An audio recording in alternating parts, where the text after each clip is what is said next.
Hey everybody, and welcome back again. Today I'm going to be doing a review of the Games and Gears Katana brush. And the Katana is being pitched as a freehand brush, a brush specifically for doing freehand work, which I was really excited about when this came in the mail.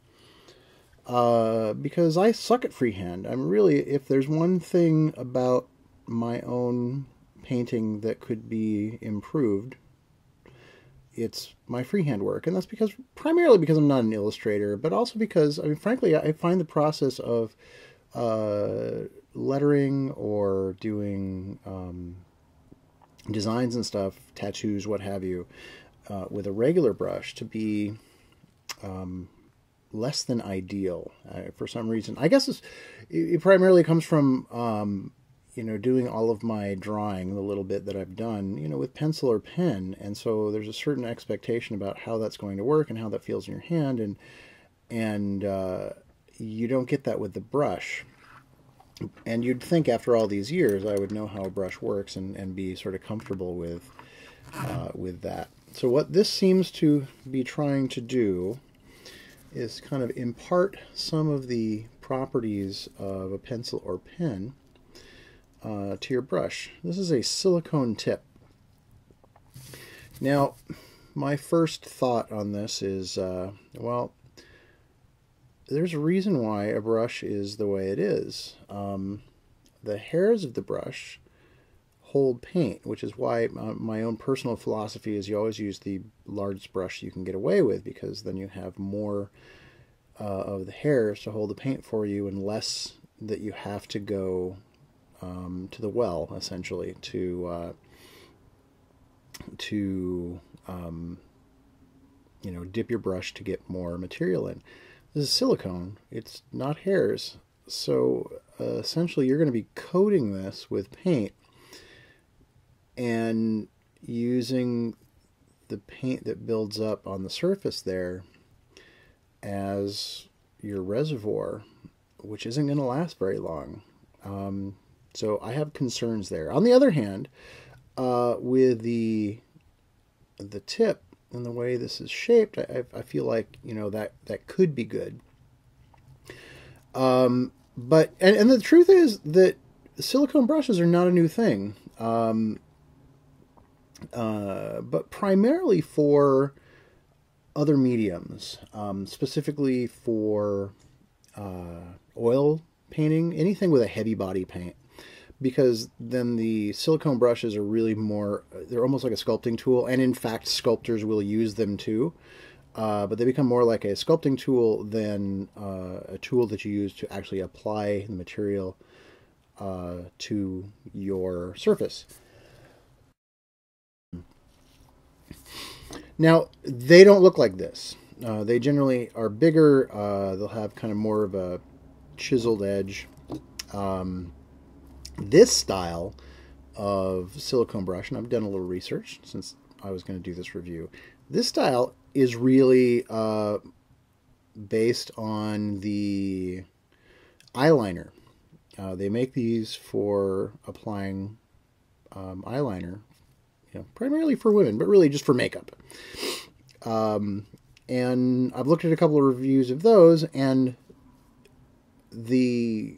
their concerns with it are the same concerns I have, which is you end up having to go back to your material a lot in order to do what you need to do. Plus, they're not actually doing as fine of work as we are. But you know what? The proof is, how does it actually work? And I figured, I got this old Mini. This is actually one my son painted years ago. Old Inquisitor model, and he doesn't have anything on his shoulder pad, so I'm going to experiment a little bit with this, and then I'm going to experiment a little bit with my current freehand brush, which is a Rosemary & Company Kolinsky Sable Series 22 number 0 specifically.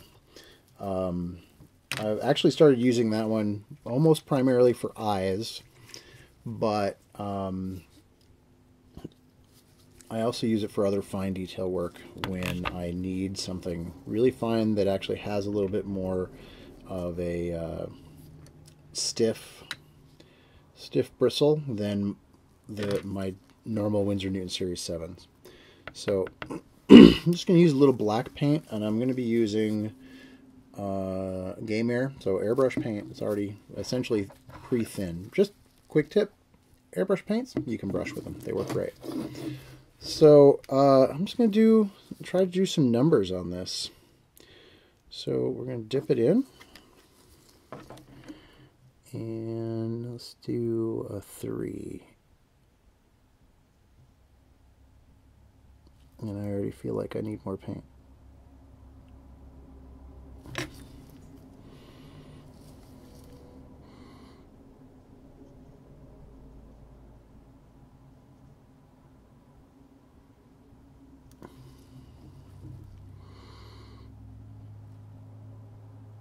Alright, let's see if I can make that a little bit thicker.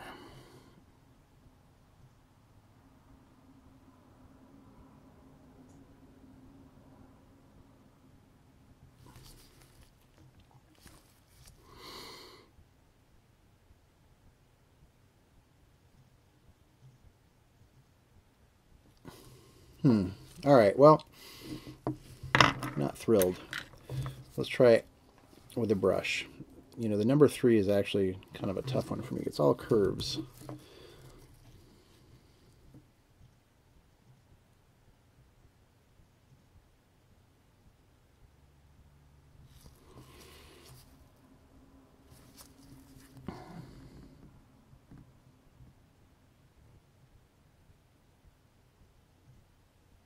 Which is really hard to do with a regular brush.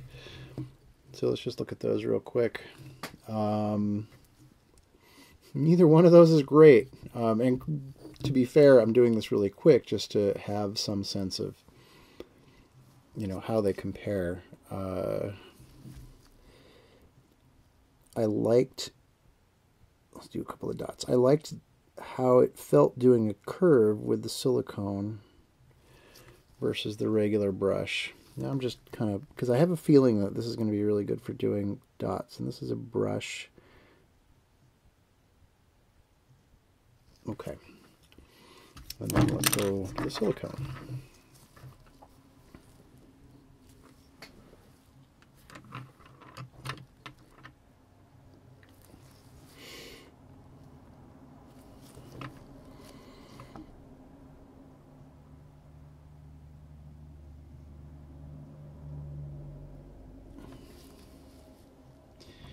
Well, this is pretty cool, actually. I'm wondering how it would be dotting an eye.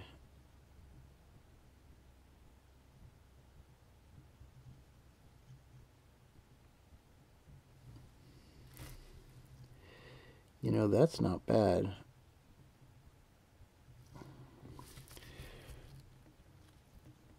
I kind of thought it was going to be too big. I wouldn't do this with a an eye that's any smaller than this.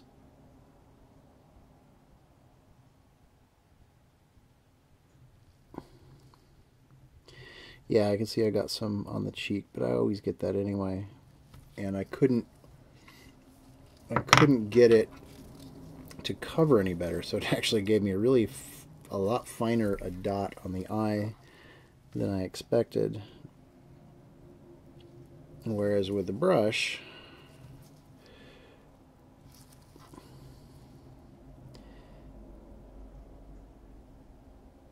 is a lot easier to get more. So go back to this. You know, maybe we can knock that down a little bit. Yeah.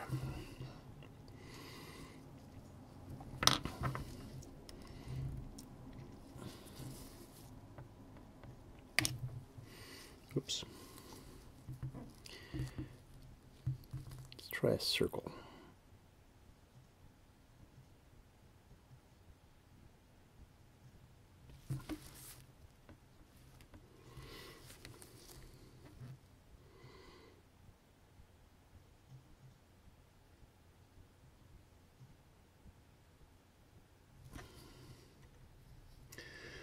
Well, I gotta tell you, I actually played around with this a little bit last night, you know, in preparing for this review, and I was just doing it on,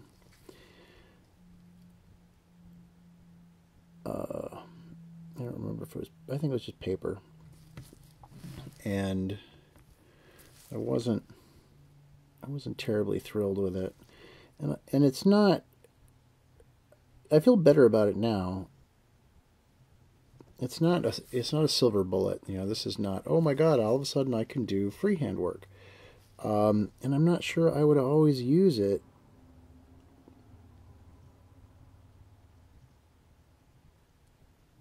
But it is interesting. And I feel like maybe the best place for this is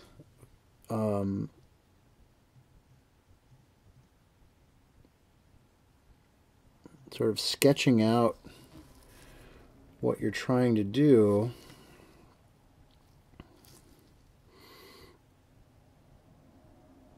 and then coming back with the brush and filling it out. You know, you get a guide with the katana that you can follow with the brush. I don't know.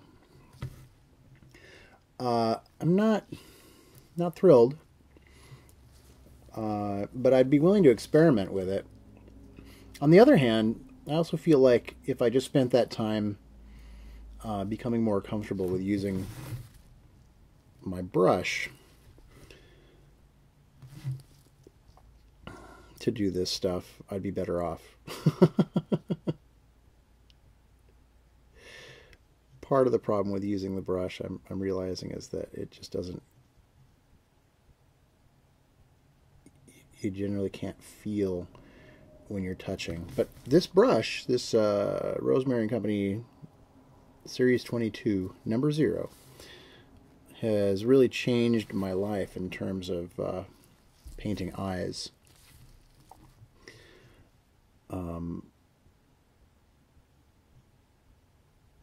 I don't think the Katana is going to make me feel the same way.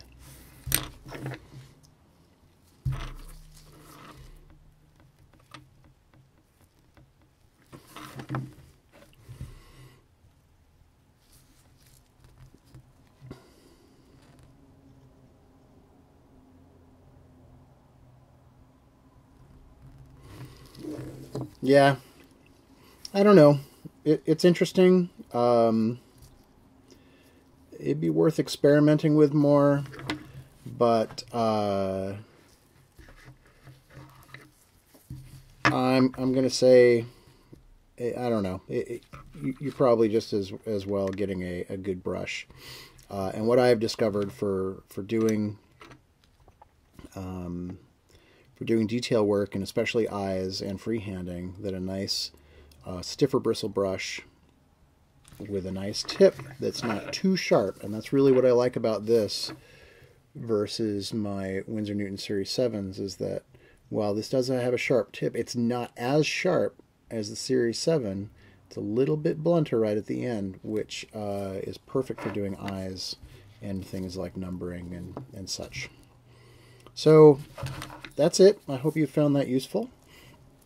And that's been the Games and Gears Katana brush. As usual, if you like the video, please like the video. Just click like. And if you want to see more of my videos in the future, please subscribe. It is much appreciated. We're up almost near 4,000 at this point. And that is it, and I will talk to you all later.